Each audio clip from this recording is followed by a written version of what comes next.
Welcome. We humans are now a global community. We have the ability and the tools to collaborate worldwide to enrich everything we impact, meaning everything that supports us. Our lives are meant to be resources to enrich the world that we live in. I'm Dr. Lynette Wiest, and this video is the fourth in a series of 7 about the awesome value we humans are meant to have within the power of nature's balanced systems.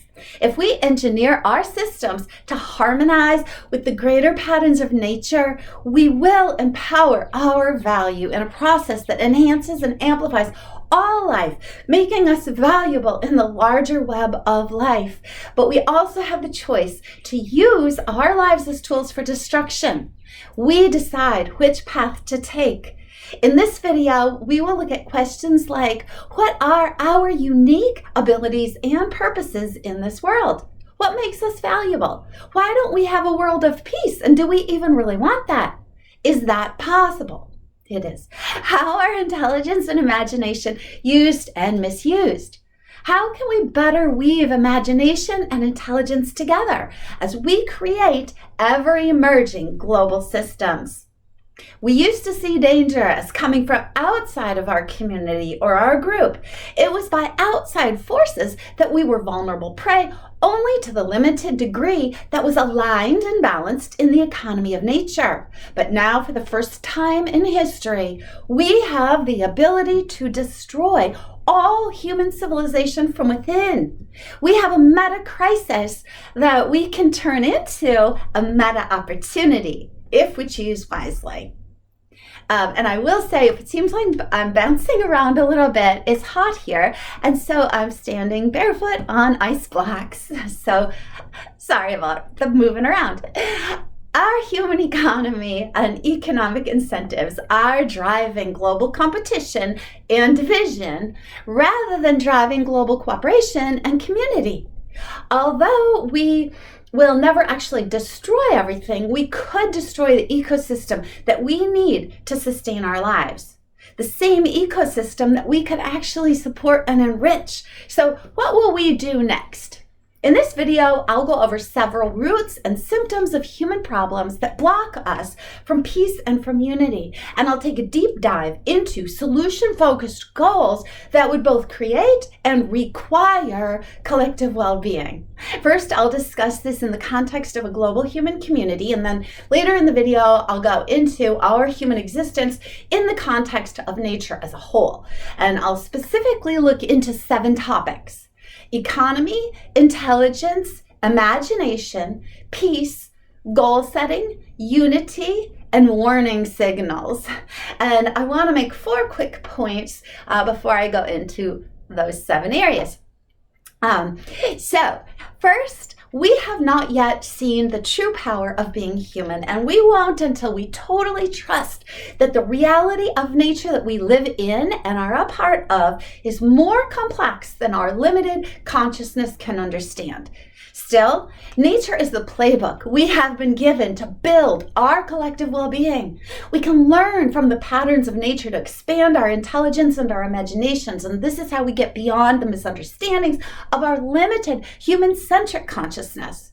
With imagination that is informed by nature's ethics and values, we can create what ought to be and not be stuck in regenerating the latest new version of what is. And I'll explain this later in detail. Second, if we don't learn from and accept the economy of nature, we will misunderstand our role in the ongoing synergizing of all life together, the constant emergence of new creations. Our misunderstandings have fertilized our current situation, but it doesn't have to be this way. We can thrive when we embrace the opportunities that we have in nature's economic systems. We can't control these systems. Like a fish doesn't control the water it swims in, but we can trust nature. It's time to stop simply creating systems that we can control and be willing to trust what we can't control. Our goals must be fueled by attention to what ought to be and not driven by what we think we can control. And as we create goals, they will create us. Third, we are meant to thrive in nature. To thrive, we have to understand and use peace and unity as elements in our emerging intelligence and imaginations. Peace and unity must be embedded elements in our generative dynamics, and we can then invent tools and systems to support goals that are oriented for the well-being of life. In the nature section of this video, the second section, we will see that solutions that we are looking for to heal our human systems are already in existence and in use in the natural world around us. Nature's balanced economy is foundational to the well-being of all life, including ours. To thrive and to be powerful, we must let go of the idea that we can control or compete with the nature that we live within and that we depend on. And then fourth, we must understand the roots of our problems. Toxic roots form toxic goals. The goals reinforce the roots. How do we stop feeding toxic roots? Well, by creating new goals that enrich the world of nature we depend on. Our steps to these goals will be our solutions, our new roots. We are an active part of nature. We can learn our purposes and develop the power to thrive in the fabric of nature by allowing and synchronizing our goals, our desires, and our steps with those of all life. So, economy. What is the current state of our human emerging economy? What has created it? And how can we shift our trajectory towards creating ongoing emergent goals that uplift our global community and uplift the natural world that we depend on? Continuing economic goals that have caused fighting within our species has advanced our capacity and capability for self-destruction. So far, economic ideas and inventions to promote cooperation and collaboration have not kept up with our motivations and imaginations that promote competition and division. We have used inventions to divide, compete, and to win, rather than to use them to collaborate and to achieve goals that require diverse abilities. We have over-invested our imaginations into inventions for competitive winning and reaching short-term, narrow economic goals, rather than investing our imaginations and energies into cooperative and collaborative inventions to ongoingly uplift ourselves and all we impact, where everyone wins. A short-term win for one at the loss of another is a long-term loss for all. The only long-term win is a win for all. Economic goals that benefit all of life may seem impossible to imagine based on our history. But in the natural world we are made of, what emerges as new is not bound by history, and it was not seen before. Our imaginations, we can forecast to a degree with our imaginations, but we tend to forecast destruction because of the tools that we have used and the history that we already know. Although we can predict new tools, some new tools, we can't predict all the new tools that will emerge, especially if we prepare ourselves for systems of collective well-being. If we prepare ourselves for these systems of collective well-being, we can't imagine what kind of amazing new tools will emerge. And we will create tools we never before imagined. Think of tools like electricity and the internet and cell phones and artificial intelligence. We did not see those coming. So let's set goals which invent and use tools to serve life and not to destroy life. It is time to prepare ourselves by making different choices based on the value of life and by seeing ourselves as a blessing to this planet and not as a burden that Earth can no longer carry. We must take an honest look at our goals and what we are creating, because our creations in turn create us. We have limited our perceptions to a context of competitive parts. This limits and channels our intelligence and our motivation into narrow goals, and it blinds our imaginations from seeing and forecasting second order and third order and further order changes and impacts and risks and adverse effects of our economic goals. As a result, our motivational landscapes misuse imagination, and this leads to unintended outcomes, both personally and across global systems of politics, of religion, of culture and economy, and more. Narrow goals are actually short-term goals without long-term vision. With narrow goals, resources become tools for profit and for money making, rather than being tools for collective well-being. This is an addictive system we've got ourselves in, and it is leading us to an evolutionary cul-de-sac. Without economic goals for collective care, we have set our trajectory away from collective well-being and long-term survival. Thankfully, we exist within the economy of Mother Nature, where the greater system of motivational landscapes carefully manages the balance and harmony of the production and consumption of wealth and resources in ways which support the collective of life, the web we live in. This is the system we must continually learn to align and evolve from and within, while knowing we can't see the whole landscape. Nature's strong economy requires diversity. Nature teaches us that the more diverse the synergistic parts in creation, the more integrity and strength of that integration. We must form goals that require using cooperation and interdependence to create the synergy of collective diversity. From this can emerge the next best version of the collective, with each life benefiting from the strength and the health of the whole. This version of our collective will build an immune system, cleansing the pollution of dishonesty, of fear and judgment that misdirect and construct our unsteady and unsustainable systems. Our vision and perception from this context of wholeness could use intelligence as a tool to serve the well-being of all life. And I will say more about this in the goals section. Technology uses nature's power. It does. And so to be of benefit, technology must be built to align with nature's economy. This requires inputting compassionate information into reasoning and interests to motivate goals for technology. It requires no longer using centralized profit for gain competitive systems of narrow interests and short-term goals. We must embed ongoing feedback loops that require respect and appreciation for all life into all of our systems and into all incentive systems and all incentive structures. We must also do this in each of our lives. What do you use your intelligence and your imagination for? How do you use technology? What do you desire that incentivizes your goals and your decisions?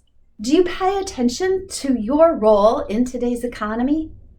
Although we are not the goal of nature, each of our lives holds a very important role within nature's economy.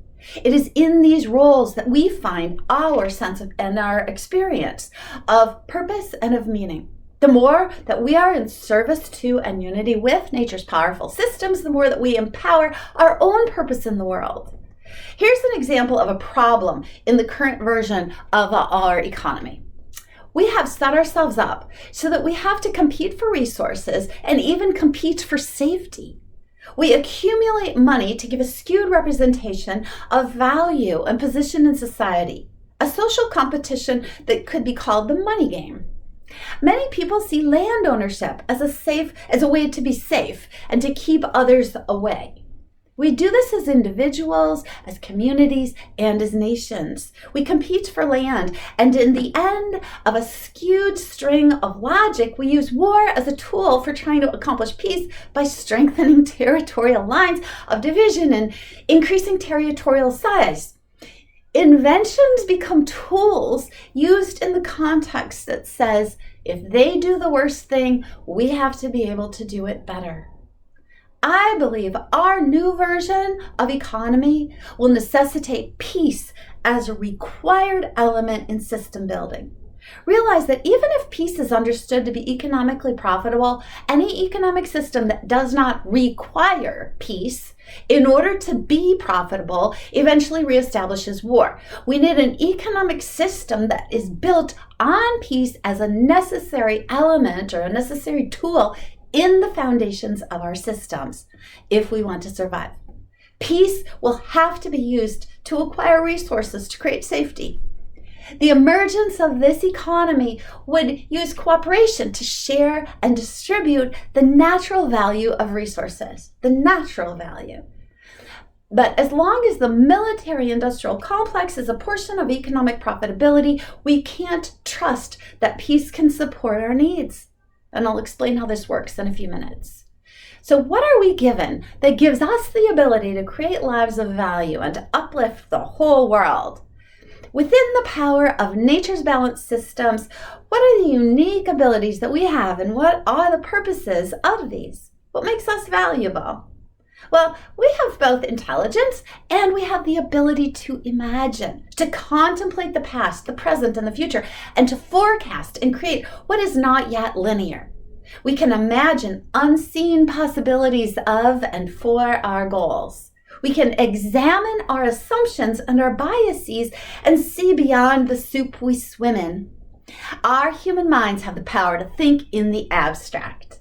We must imagine and create systems that require the values of peace, compassion, and unity, creating what ought to be, rather than simply regenerating a new version of what already is. We must input values into our systems. Otherwise, any system that emerges will have no space for lasting peace. We either imagine and create from constructs that hold a reverence for all life, or we are architects of destruction for ourselves and we create the temporary destabilization of everything we impact. Intelligence used by imagination can create something new. But without using compassion, there will always be a problem. So far, human intelligence and human imagination have been misused and have created the ability to destroy our global population. But we still have the opportunity to use them well, to enrich the whole world, not just ourselves, but the whole family of nature. So what do intelligence and imagination offer? Well, intelligence, including artificial intelligence, has information. Intelligence can be learned or it can be organic. But keep in mind, intelligence has no personality or imagination. So void of imagination, it lacks empathy to create goals that are built on cooperation, compassion, and love.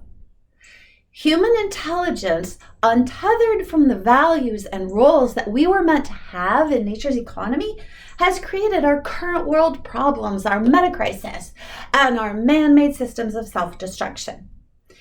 Despite our meta crisis, we are now given a meta opportunity. It's time to turn to nature's playbook to build a collective well-being. This is true whether you do or don't believe in an omniscient creator of nature.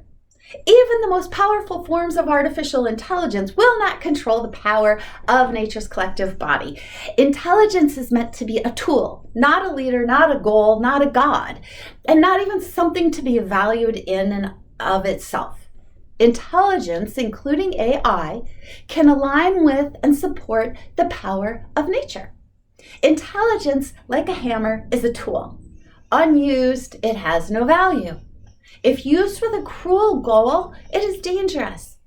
And when it is used to build a house, it is a miracle to a person without shelter.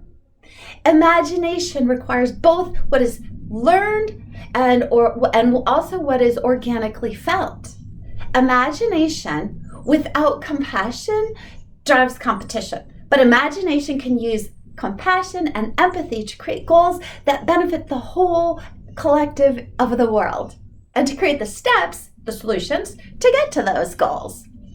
With values and goals that prioritize collective well-being, woven together ongoingly, we could constantly emerge new systems of innovation, weaving values and goals.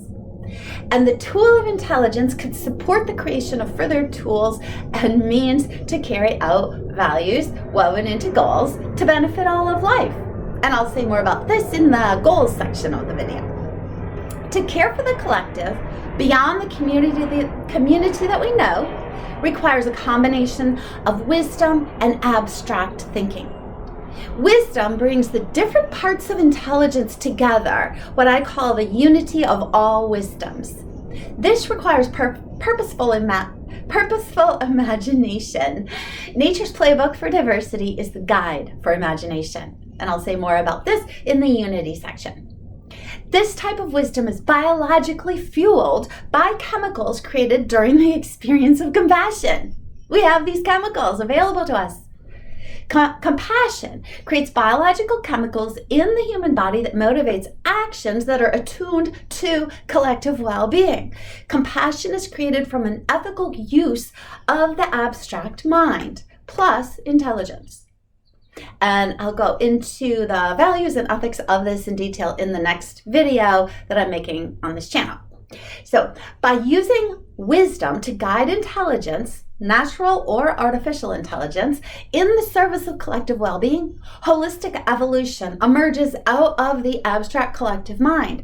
And of course, at the core of this is cooperation and collaboration. Obviously, competition and division can never create collective well-being. So take a minute to ask yourself, does what you enjoy cost unintended suffering for someone else? This externalized cost is usually hidden, an indirect link. It's like secondary smoke or pollution, leading to health problems or weather changes or crop failures and families having to leave home and migrate for safety from war or pollution. Or even the cost of war, someone carrying the weight of post-traumatic stress disorder due to our belief that we need war. Who's paying the current emotional and physical costs? Is it someone that you don't know and have never even wondered about? This is your opportunity to imagine a better way to grow your understanding. Your ego finds its healthy purpose when you look beyond yourself. Now I want to take a step sideways and I want to talk about one of my favorite subjects, peace.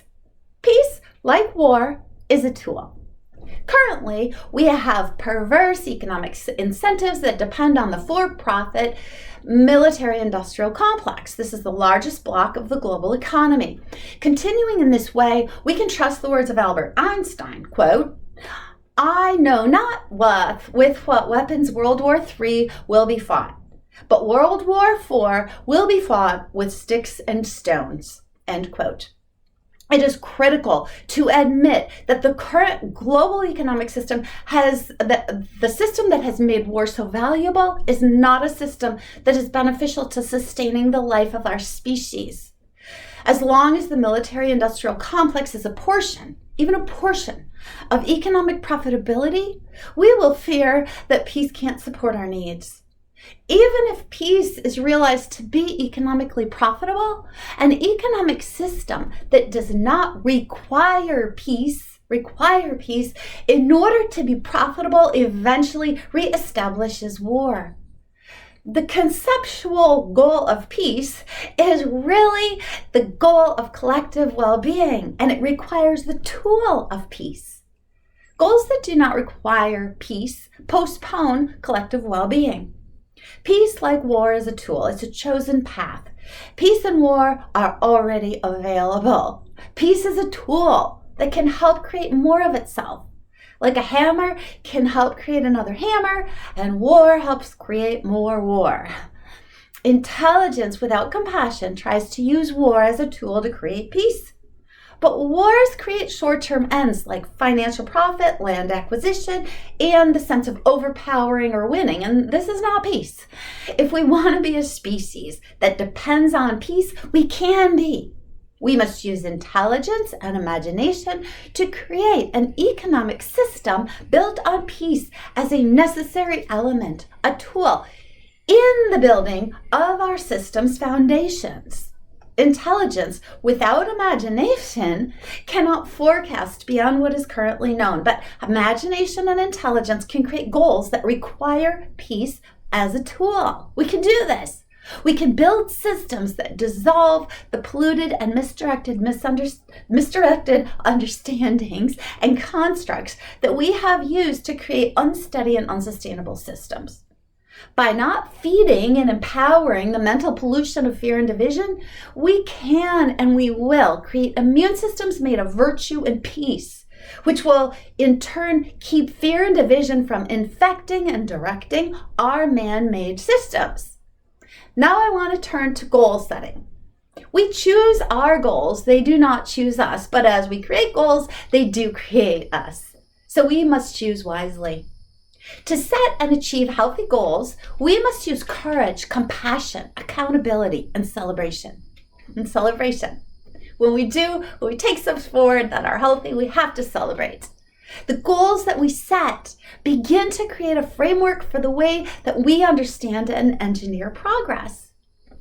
Narrow, limited goals can blind our imaginations from seeing and forecasting second order and third and further order changes and impacts and destruction brought by the goals or by the steps that are used to get to the goals. Narrow goals misuse our imagination, so we need to choose goals that lead us into healthy understandings of progress, not toxic ones. According to Ya Janwa of the Shuar community, quote, progress does not apply if it threatens other species or could possibly harm future generations, or if it ignores the spirits. How could that be progress? End quote. Narrow goals place the competition for accumulation of materials as a priority over the quality of collective life. They accelerate systems that place one life over another and lead to an evolutionary cul-de-sac. An example of competition's second and third order impact is found in the current money game, which is a competition for narrow profit. This game prioritizes increased profit and limited or dissolved cost over the value of life. A glaring example of this is when human energy is harnessed without paying a money wage, otherwise known as slavery. For example, many people in the Congo are currently enslaved to mine for cobalt to make batteries for cell phones and for laptop computers. Our imaginations can hide these facts and pretend they don't exist because it's too painful to pay attention, and the level of pain would require immediate change. We must learn and play a different overall game, not just a new invention in the same game of competition. We must face reality and learn to enjoy progress and success that advantages everyone. Cooperation is key to long-term progress. Currently, competition is our default system rather than cooperation. Competition fosters a lack of trust, leading to existential risks. The human species' survival depends on creating ways to communicate and maintain trusted relationships between groups, not just within groups.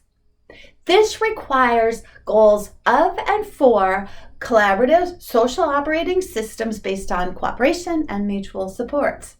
Many current global goals have not required us to use peace and cooperation and an accurate understanding of our power and our place in the natural world. Peace and cooperation have been seen as nice ideas, but not as necessities. These limited goals have limited our use of imagination and intelligence. We must stretch ourselves and use our unique mental abilities to imagine, forecast, and create goals beyond what we previously thought was possible.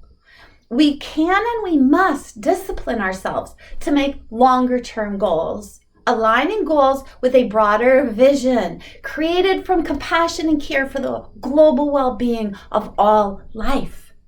Because our very existence depends on living within a vast community of life, we need an accurate worldview in order to set goals which align with the health of the world we live in.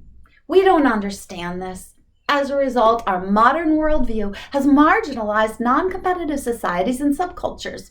Rather than seeing these systems as evidence of human potential, they are seen as dysfunctional by the cultures who hold material wealth as evidence of functionality. And this is because of the myth that says that lives holding financial and social power should be a ruling class, and others are worth less than those in the ruling class.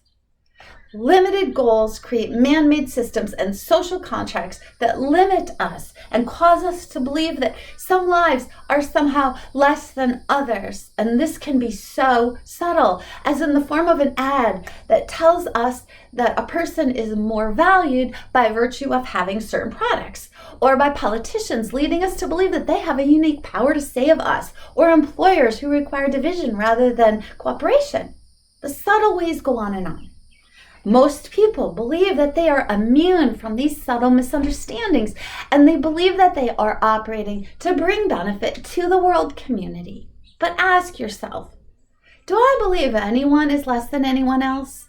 In the moments that you believe in the dignity of one person over another, or one group over another, those are the moments that you have stepped away from your wisdom of unity and virtue, even if just for one moment. Goals of cooperation that consider collective impact require expanded vision, and they include all the parts of impact. They forecast second and third order change wherever this can be done. As we look at second and third order impacts and beyond, we can use abstract thought to factor time as a tool into our goals. We like quick outcomes, but the sunset is only beautiful because it occurs over time. This is a visual lesson from nature. Life is not a series of snapshots. It's a creation like music, whose beauty is not in the individual note, but is best appreciated as the whole song. According to Albert Schweitzer, quote, "We like to imagine that man is nature's goal, but facts do not support that belief," end quote. No amount of effort can make nature's goals orient around humans. So our goals must align and not conflict with those of nature. And this seems straightforward, but we struggle to respect nature's diversity. The ecosystem sustains and evolves itself where diversity meets interdependence. We are a part of this ecosystem, and so inherent in us is the need and the ability to create goals at the intersection of diversity and interdependence. This means choosing to only set goals that honor all lives. This means we stop feeding mental narratives that maintain misdirection, that tell lies, that omit information, or that distort truth. We have the power of nature when we help advance the emerging cooperation of life on Earth. Our proper role in the natural world is to be stewards of this power. This requires using collaboration and compassion to set our goals. But if we continue to set goals that require competition and division, we will lose our role in the power of nature. Goals must enrich the whole of nature, not just humans, as if we are siloed away from the rest of nature. So how do we do this? Well, first, we must admit that man-made systems made to reach our goals have been limited and have blocked us from the power of nature. Our systems contain only fragments of the greater resources and patterns of nature, and so goals that are not aligned with nature's economy create man-made systems that do not access the benefits of nature's abundance. These systems create the scarcity that we fear, and thus that we create. We force ourselves into limited compartments. Our compartmentalized systems force a false choice between the will to live and the will to love all lives, rather than clinging to both as the seeds for our goals and our systems. We must decide to be protagonists in the global story of nature. We have to stop being antagonists. Our goals must be created from a desire for all lives to thrive, not from a desire for our own life to survive despite community. Current global human systems in play are made more from the goals that compete with other lives and that externalize costs to other lives, and not from collaborative goals for global well-being.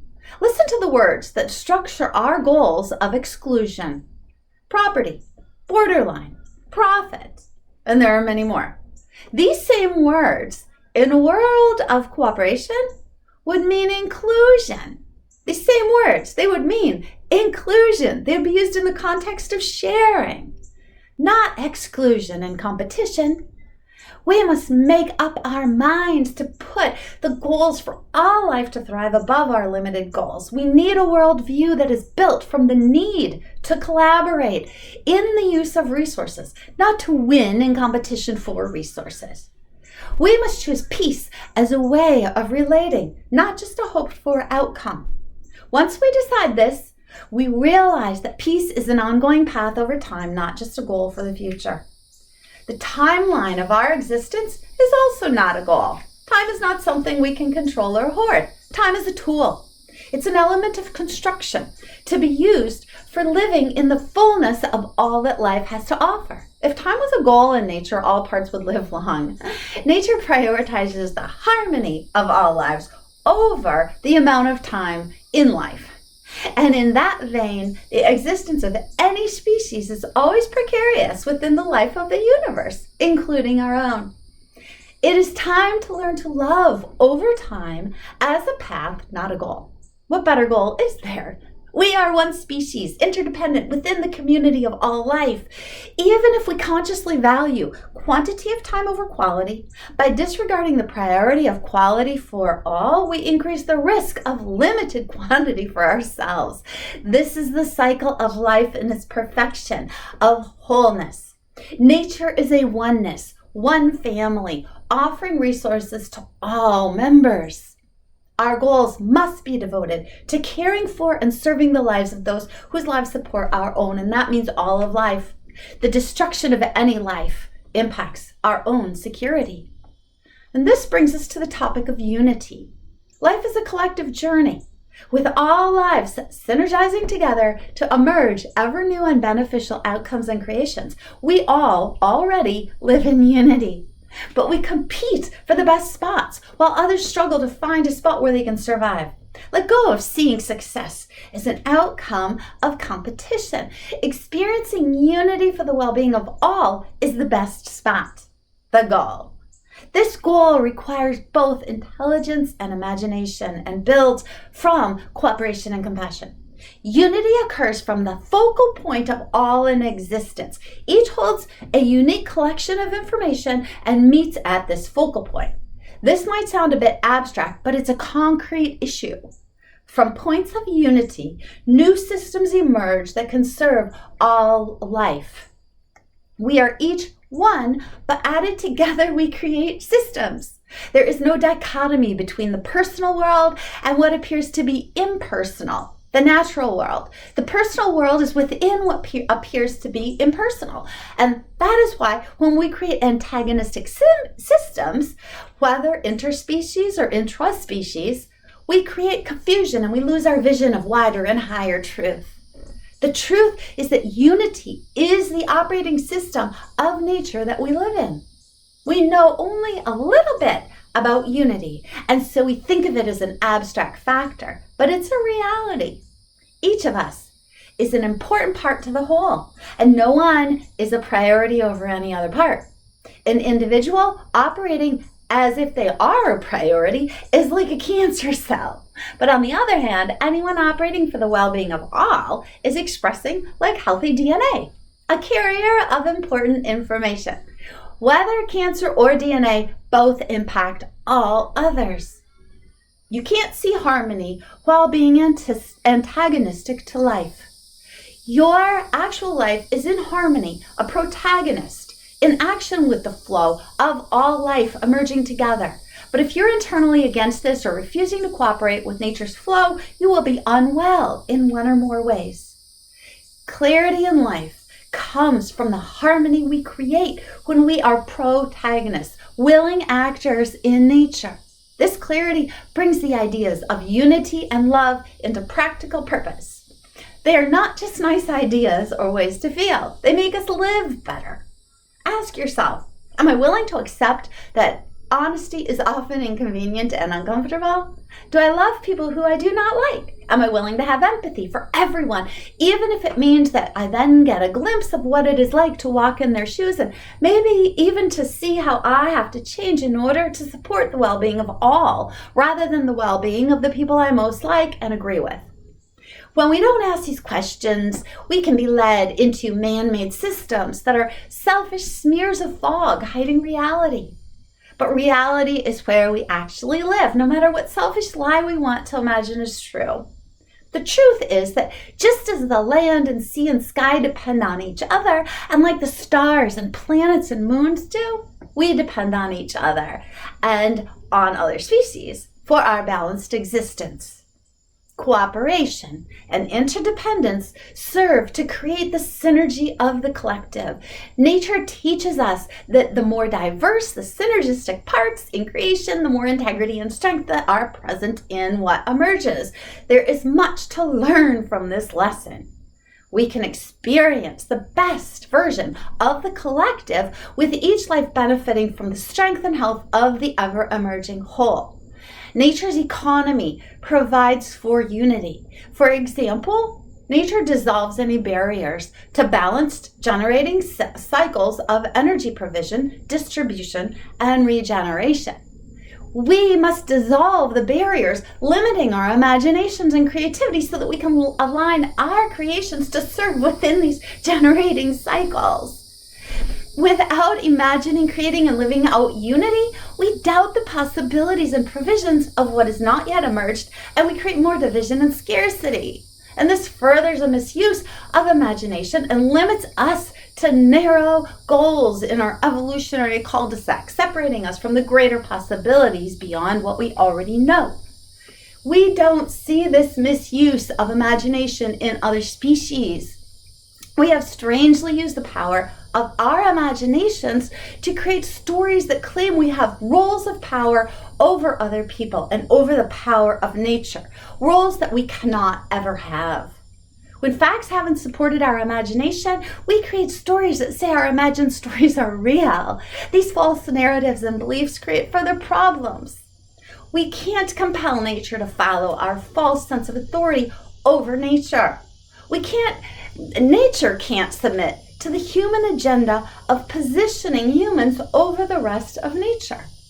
When we tell ourselves that humans can control nature, we create a false sense of separation, thinking that nature won't cooperate with our agenda. But we can only control our part in nature, a part that can be so powerful. And it can be full of awesome opportunities and awesome possibilities. Humans are perfectly positioned to powerfully serve and thrive in nature to the degree that we serve nature. We will thrive to that degree in our role as powerful servants. We could be powerful servants. Thankfully, nature is more powerful than any human force. We didn't create nature and we won't destroy nature. Now, before I get into nature's solutions, I want to talk about the warning signals and the information that nature gives us that alerts us when we are destructive and when we need to be constructive. So, what is the information we humans need to see in order to solve the problems that we have created, and in order to be a benefit and not a cost in nature's economy? Well, nature signals us when our goals are misaligned, toxic, or unhealthy. These signals alert us to learn about and solve underlying issues. If we think the signal is the problem and is the main thing to see and to solve, we don't see the actual issue causing the signal. Examples of signals for misaligned goals are physical, mental, emotional, relational, and societal pain and dysfunction all around the globe. These signals are information different than intelligence. They tell us where and how to pay attention. For example, nature uses emotions to signal to us about thoughts and actions. Emotions are signals. Emotions are not good or bad. They are like the game of hide and seek when you tell someone whether they are hot or cold and they get closer to the hidden item. As you get closer to the actual issue, you may feel more of the heat in the emotion, the signal. When there is a problem and we ignore or dissolve the signal without solving the root problem, we get replacement signals. Again, signaling that there's an underlying problem interrupting health and well-being. We have to go to the root of the problems and be willing to stop feeding them. We have signals like hatred, blame, and the anxiety we create for ourselves and even for other species. We have the physical outcomes of the stressful energy we create as we try to force our systems against the power of nature. The brains that nature formed in us were not made for traumas like war and chronic hunger and torture and sexual exploitation and racism and other systemic issues.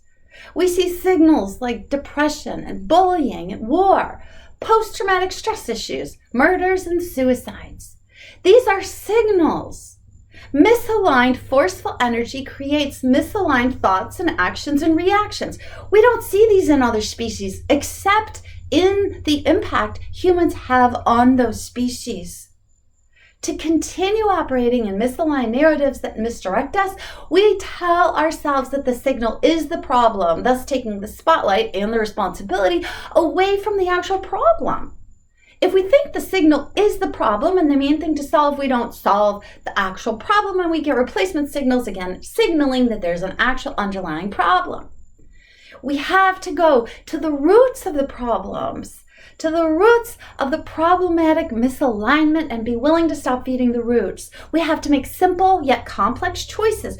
Do we choose short-term goals that increase comfort for some at the cost of discomfort for others? Do we enjoy short-term desires that cause harm to the habitat over time? Or do we align with nature and refuse to have goals that harm the ecosystem, the habitat that supports us, even if it's uncomfortable and doesn't have an obvious immediate payoff? Here's some wonderful news. As we transcend to a new plane of healthier living, our physical bodies also become more attuned to what's beneficial and what is not. Our bodies give us signals to guide us into an upgraded existence for collective well-being. And as soon as we align, nature responds exponentially and always on all planes. The power of Mother Nature to create life is much greater than the power of humans to destroy life. Nature limits our ability to destroy. Our reach to kill is only as far as our reach to conquer. Our ability to conquer impacts what sustains our lives. If we don't cooperate with the nature that we are a part of and being created by, we will become like cancer, taking more than what is healthy, taking more than our fair share. But nature is self-healing, and nature is constantly evolving. So we must align if we want to continue to exist. Now I'm going to go into how economy, intelligence, imagination, peace, goal setting, unity, and warning signals relate to the human existence in the context of nature as a whole. So the whole of nature. Nature is not a commodity that we rule over, and humans are not separate from nature. Nature is a family system that we're embedded in and dependent on. Seeing nature as a set of commodities that we control is a perversion, and it leads us into ideas of scarcity and systems of competition over finite resources, thus creating a self-fulfilling prophecy. But we can shift our trajectory and embrace the reality of nature's comprehensive provision and nourishment, which feeds all systems of collective well-being. So how do we do this? Well, we have tended to ask ourselves, how should we understand nature in order to save ourselves? But this is the wrong question. If we want to change our trajectory, the best question, or the better question, is how do we best understand nature in order to respect the purpose and meaning of each life in the world, including our own? We must completely accept that our physical bodies are a part of nature and controlled by nature.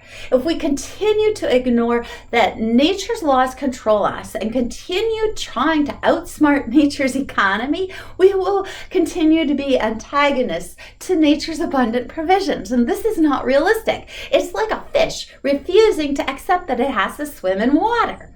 The fish might think that it's smart enough to live on land, but the laws of nature are not about intelligence. They are about reality. No amount of intelligence, even artificial intelligence, will give humans the power to control the laws of nature. And this is good news. No amount of human destruction or human destructive changes can impact nature beyond nature's ability to heal itself. No amount of destruction changes what we are supposed to learn and who we are supposed to be in this amazing system of nature. We choose whether to enrich ourselves in the joy of being a part of this awesome world of nature, or whether to suffer in despair by belittling the nature we are physically made of. It's a privilege to be embedded with each other in nature. We can have total freedom from self-destruction in the balance and equanimity of nature. Systemic solutions are right in front of our eyes, but so far we live in the solutions, refusing to participate. But if we nourish the parts of nature that we impact, we will nourish ourselves. We are members of nature's healthy family. We can either increase or miss out on the family resources and relationships. So what can we do to change and align with the rest of nature and to use our unique skills to benefit all life? We must willingly participate in nature's grand economy for all life, rather than continue in our human-centric economy. If we don't, we will continue the pendulum swing of our illusions, swinging between self-destruction and self-salvation. But neither is real. We decide whether to humbly be included in nature's economy of caring and sharing the resources for life or not. Our behavior asserts our decision. Clear outcomes will be created by our choice to humbly participate or to believe that we are external and can manufacture outcomes external to the laws of nature. And even the most powerful forms of artificial intelligence won't control the power of nature's collective body. But artificial intelligence can align with and support the power of nature. We cannot kill off nature, we cannot change nature's laws, but we can destroy ourselves and what directly supports us. So we must use our abilities not to do that, but to do the other, to create our collective well-being, to uplift what exists already in nature. If we cooperate with the rhythms and the cycles of nature, we can learn and evolve within nature's process, a process that enhances and amplifies life. Respecting and honoring our lives within the context of nature is life-affirming. It informs us of where our power is. And as we impact and uplift the nature that we're embedded in, we support and we ensure our place in this web of life. The opposite is to operate in weakness and greed and hoarding out of a fear that we can't trust nature. But the truth is that we have not yet seen the full power of being human, and we won't until we totally trust that nature holds more than our limited consciousness can know. Nature is forever guiding and empowering us to make choices that are powerful beyond what we can ever imagine with our limited intellect. Nature's operating systems, they operate in the present while unfolding ever-emerging seasons and cycles and patterns of abundant, radiant beauty. The economy of nature is a family of balanced relationships, and when we are aligned and cooperate within this family, we benefit from its strength. When we don't align and cooperate, we struggle and we suffer. Man-made patterns and understandings in opposition to nature's economy cause harm and will naturally be removed in the timing of nature's economic design. In nature's family, we have a unique kind of imagination and intelligence that can uplift the quality of all life on this planet. By denying ourselves our best role in nature, we have used these abilities to drive our relationships into destabilization and our species into a meta crisis of potential self-destruction. We could self-terminate. Despite any abilities, we will not survive as a species gone rogue or a cell becoming a cancer. Thankfully, we can resolve the imbalances that we have by looking to nature as our leader, our relationship teacher, our resource manager, our health provider, and the body of life on which we depend for our lives, our purposes, and our abilities to thrive. In order to live, we must be in harmony with the natural systems that are creating us. We try to understand nature's systems from our limited human intellect. But from this limited mind, we have tried to define the parameters of nature without knowing all the factors involved in nature. Now, We either have to humbly admit we don't understand, or we will continue to wrongly believe our limited man-made ideas are capable of controlling our place in nature. Rumi said, quote, "Leave thinking to the one who gave intelligence. Stop weaving and watch how the pattern improves." End quote. We can't understand nature without looking past what we already know. And the ironic twist here is that we best learn about life by looking away from our own, and at the same time, we have to look within ourselves, deeper than just a limited physical body, to understand life and to be open to the desire of all life, the desire to live. Knowledge of the physical world is always incomplete. In contrast, the love living in each of us holds the highest form of knowledge, not bound in books or even in the capacity of human intellectual boundaries. Love's wisdom is universal and has no end. With the power of love, nothing that is needed is surrendered. The opposite of trusting and respecting the power of love's truth is to fear nature and to force fear's insanity. But when trust is added to fear, hope emerges and physical energy is transformed. Love is the most powerful instrument for change. Humans tend to deny our own power in love, and we create operating systems which prioritize life over love and thus short-sighted selfishness over self-respect. And this is one reason we have difficulty imagining the priorities and possibilities of nature. When we cannot define the boundary or the regulation of a system, our thoughts have difficulty holding a respect or an ethical attitude for that system. We are only a part of nature's family, a family that we don't control other than controlling our own behavior. And so we must respect this whole community that we do not control in order to respect our own lives. We need to understand the world through minds that know we are dependent on our collective well-being. Life is only found in accuracy, not fallacy. Self-care comes from respect of all life. It's more than we can understand. Do you think about the life of a squirrel that runs across your path or the bug sitting near you? Do you even take a few seconds to let yourself see all the bits of life around you? This is how to open doors and to flow with life. Don't push against it. Your body is the walking stick for your soul. And as your feet realize that they are secure in nature's family, you can look beyond your feet and your soul becomes less dependent on the stick. So what are the goals of nature? Well, nature's goals are process goals, meaning they're ongoing and evolving. These goals include implicit common sense, a common sense beyond our elementary human common sense. Because nature's common sense is implicit, we have to be open to learning more than we automatically understand, beyond our own common sense. For example, nature's goals include the common sense that harm to any life is harm to every life. Human goals don't tend to include this fact. If your goal in any way isolates your resources away from another, any suffering from lack of resources of the other will harm you in some way, even if indirectly. This is nature's common sense. Nature sees beyond the short term and gives us signals to show us where we're off track and how to heal. Nature is always in the process of healing what is beneficial to continue, and it's constantly transmuting the energy of life into ever-emerging forms. Nature is an ongoing, evolving healthcare system. We cooperate with healthy evolution or we don't. We choose whether we benefit nature or not. Practically speaking, when we cooperate as a part of the natural world we are made of, we are nourishment.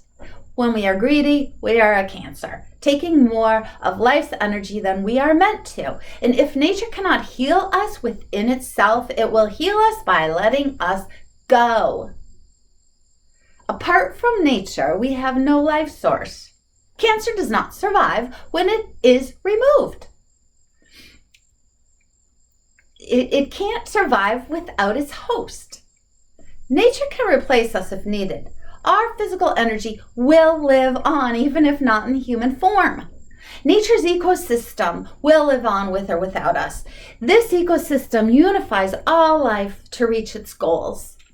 How do we fit into this unified ecosystem of sustenance, evolution, diversity, and interdependence? Well, we are a part of nature, and so inherent in us is the need and the ability to thrive at the intersection of diversity of all life and all the different features of life and interdependence. To figure out our best role, realize there are no absolute rules to define our role, and there are no achievements for measuring this.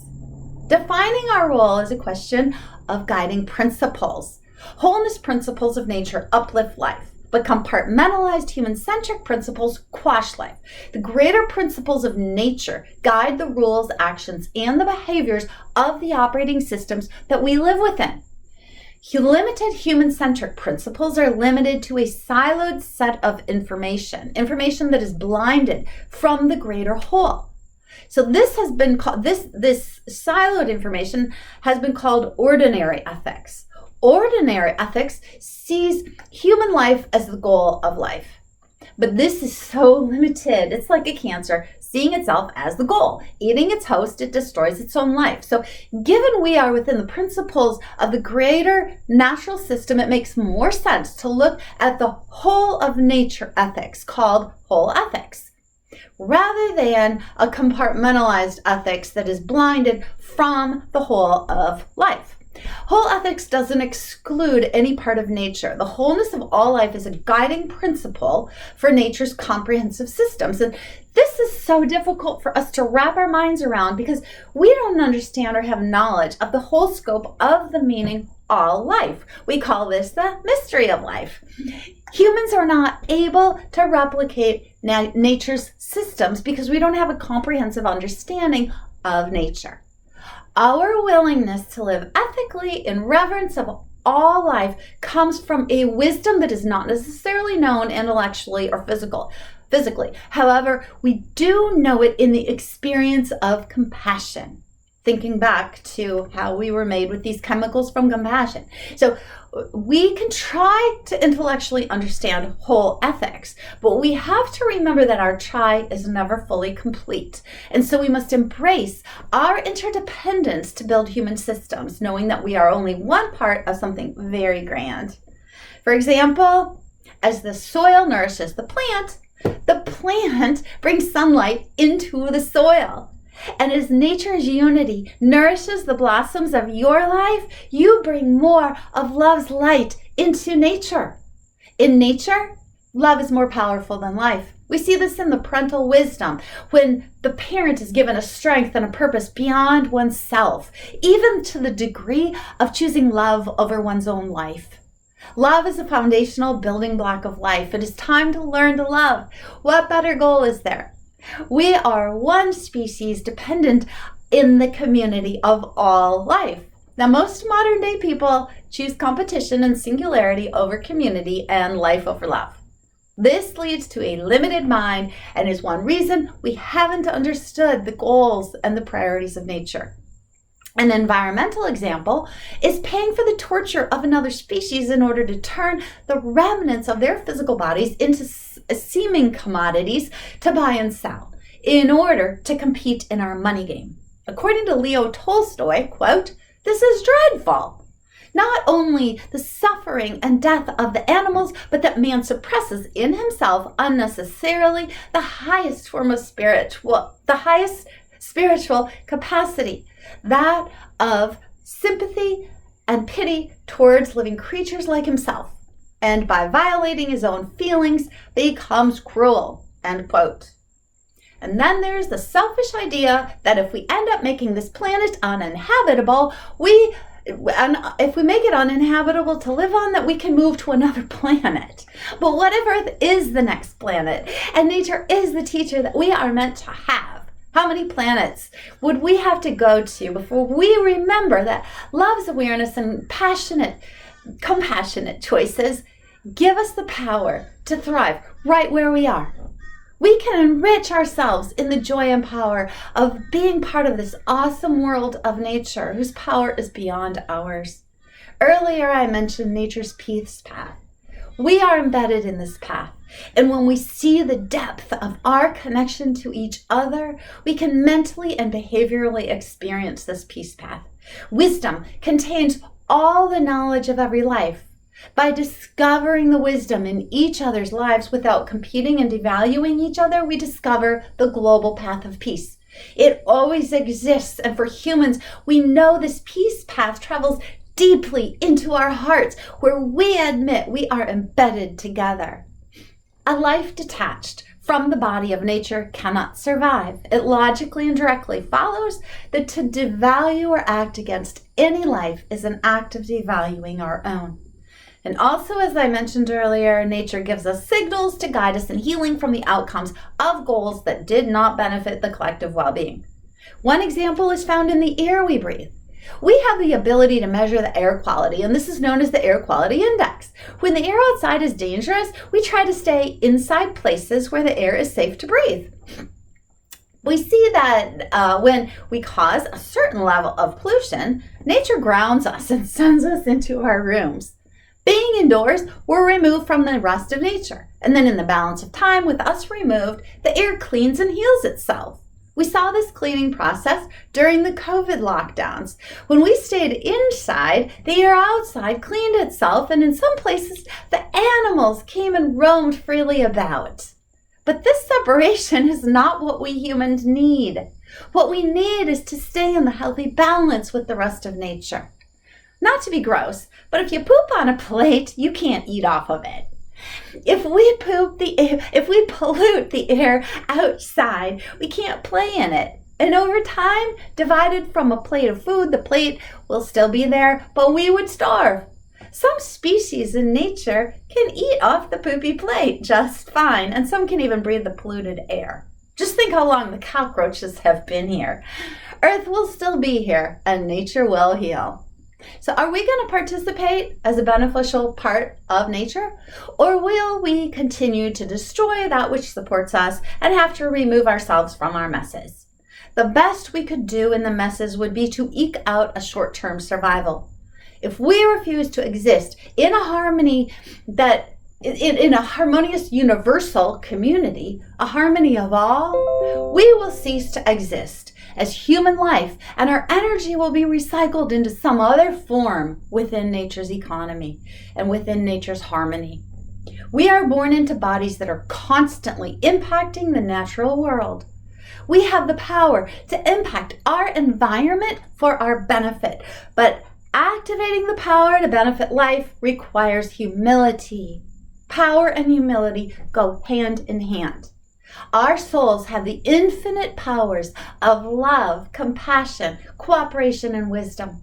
And within this power is the humble recognition that our physical life is finite and fleeting. We are born interconnected, physically, emotionally, mentally. We're interconnected in every way, and spiritually, with all life.